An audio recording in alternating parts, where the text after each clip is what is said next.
Bonjour, nous allons faire un essai de tuto sur Excel et les fonctions. Donc ce que vous voyez à l'écran, c'est ce que vous avez eu dans le dernier contrôle. L'intérêt d'Excel, c'est que c'est une méga calculatrice et qu'il est intelligent. Ça veut dire que si je sélectionne ces cases-là et que j'étire grâce à la petite croix noire, il va continuer à incrémenter de 1 en 1, sans n'avoir rien à rajouter. Pour la ligne suivante, pour la case donc B2 qui correspond à la fonction f, il faut que j'explique à l'ordinateur qu'il doit calculer en fonction de x 5x moins 3. Excel ne comprend les calculs à faire que si ça commence par égal. Donc on commence par égal et il faut maintenant que je lui explique qu'il faut faire 5 fois x moins 3. Le x étant la valeur située juste au-dessus de la case qui m'intéresse. Donc pour la cellule B2, il faut que j'écrive qu'il faut taper 5 fois la case B1, je n'ai qu'à cliquer dessus, moins 3, et appuyer sur Entrée.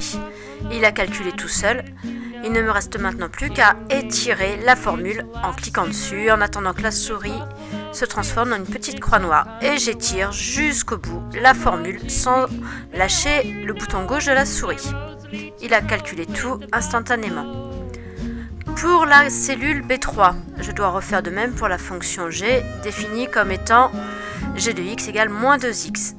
Donc je commence par égal, et il faut que j'explique à l'ordinateur qu'il doit calculer moins 2 fois la case B1 qui correspond à la valeur de x.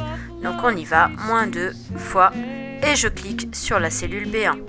J'appuie sur Entrée, il a calculé automatiquement, et là aussi, je n'ai plus qu'à étirer sur la formule en appuyant bien sur le bouton gauche de ma souris. Il a calculé tout seul. Si maintenant je sélectionne les deux premières lignes, je vais pouvoir faire une insertion du graphique et donc tracer ma fonction affine ainsi obtenue. Alors il faut cliquer sur Insertion. Le plus simple, si vous voulez que l'ordinateur prenne bien en compte les deux lignes, c'est de faire un nuage de points. Nuage de points. On sélectionne, on veut tout de même que les points soient reliés, donc nuage de points avec courbe droite et marqueur. Évidemment, les deux axes ne sont pas forcément bien gradués, c'est pas ce qui m'intéresse dans un premier temps. Donc on retrouve bien notre fonction affine, et comme j'ai sélectionné tout le tableau, il y a même le nom de ma droite. Je supprime si je le souhaite, et on recommence avec cette fois-ci, je vais lui demander de tracer mes deux courbes en même temps. Donc à nouveau, je sélectionne tout le tableau, y compris l'intitulé, comme ça il me le mettra directement en titre, nuage de points. Je veux que les droites soient tracées, donc nuage de points avec les droites et marqueurs, et il a tracé de deux couleurs différentes mes deux fonctions. On peut constater que la première fonction, que je peux agrandir à ma guise, est bien une fonction affine tracée en bleu. Elle ne passe donc pas par l'origine, elle est simplement affine. Son coefficient directeur étant 5, il s'agit d'une fonction croissante. Donc dans le sens de lecture de gauche à droite, ma fonction, elle monte entre guillemets.